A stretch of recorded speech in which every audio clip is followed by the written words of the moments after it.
আসসালামু আলাইকুম। আমরা এসেছি হলো আজকে বাজার করতে। এতিমখানার বাচ্চাদের জন্য এক ভাই টাকা পাঠাইছে ৮,০০০, বলছে চাল দিতে, সাথে হলো আমরা পেঁয়াজ আলু এগুলাও কেনাকাটা করবো। দেখেন দামাদামি চলতেছে।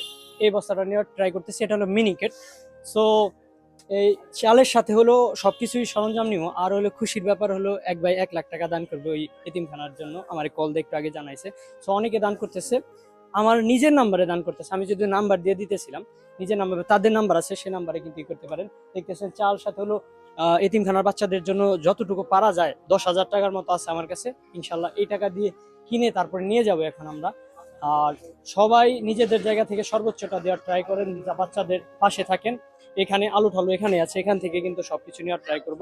আলু, তারপর পেঁয়াজ, মানে যা দরকার। কারণ চাল অনেকে দেয়, এই কাঁচা বাজারগুলা কিন্তু দিতে পারে না। এর জন্য চাল নিব, সাথে হলো কাঁচা বাজারও নিব। ১০,০০০ টাকার মধ্যে ইনশাল্লাহ নিব। আর ধন্যবাদ সবাইকে। সবাই সবার জায়গা থেকে ট্রাই করেন এতিম বাচ্চাদের পাশে থাকার জন্য।